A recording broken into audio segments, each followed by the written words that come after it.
My name is Alara, and I was born into a world of shadows and cruelty. From the moment I took my first breath, I was marked as different. And in my village, different meant danger. My mother, a gentle soul with the gift of healing, was accused of witchcraft when I was just a child. They said her ability to mend broken bones and cure ailments with herbs was unnatural. So they did what they thought was right. They burned her at the stake while I watched, tears streaming down my face as the flames consumed her. From that moment, I was an outcast, a pariah in a village that feared and despised me. My father, a broken man, turned his anger and frustration towards me. He believed that if he punished me enough, the witch would die within me. His fists were my constant companions, and I bore the scars of his cruelty on my body and soul. As I grew older, I began to understand the true extent of my powers. I had inherited my mother's gift, but it was twisted by the pain and anger that had become my constant companions.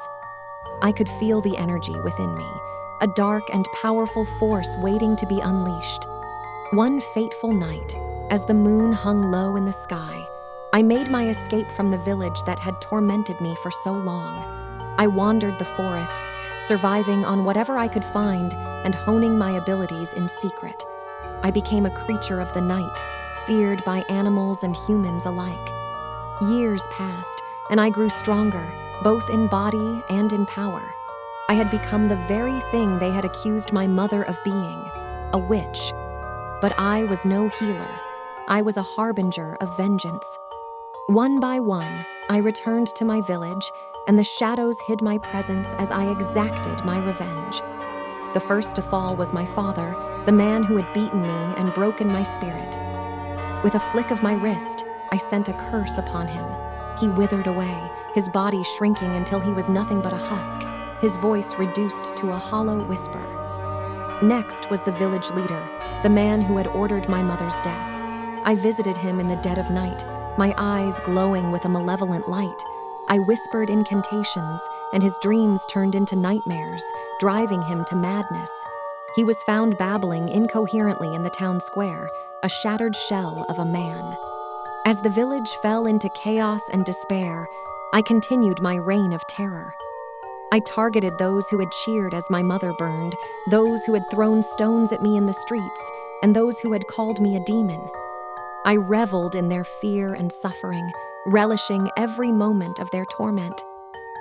But as I bathed in the blood of my enemies, I could feel something inside me changing. The darkness that had fueled my vengeance was beginning to consume me.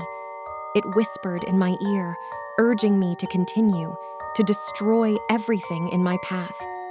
I could no longer control the malevolent force that had taken root within me. One night, as I stood over the ruins of my village, a solitary figure approached. It was a young woman, her face filled with sadness and pity. She had not been among those who had tormented me, but she had heard the stories of the vengeful witch who had brought doom upon the village. "I know what you've been through," she said softly. "I know the pain and the anger that burns within you, but this path you're on, it will lead to your own destruction." I scoffed at her words, but a part of me recognized the truth in them. The darkness within me was growing stronger, and I could feel it tearing me apart from the inside. The young woman extended her hand to me. "There is another way," she said. "I can help you find peace, redemption." I hesitated, torn between the desire for vengeance and the yearning for release from the darkness that consumed me. In the end, I took her hand, and as our fingers touched, a surge of energy passed between us.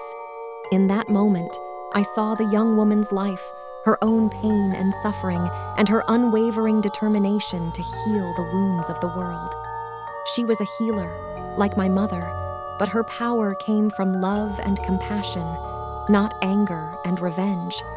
With her guidance, I began to harness my abilities for good. I used my powers to heal the sick and wounded, to mend the broken and bring hope to the despairing. The darkness within me did not disappear, but I learned to control it, to channel it into acts of kindness and redemption. In the end, I found the peace I had longed for, not through vengeance, but through forgiveness and compassion. The shadows that had haunted me for so long receded, and I became a force of healing and light. My name is Alara, and I am no longer the abused witch seeking revenge. I am a healer, a protector, and a beacon of hope in a world that so desperately needs it. And I will spend the rest of my days atoning for the darkness that once consumed me, using my powers to bring healing and love to those who need it most.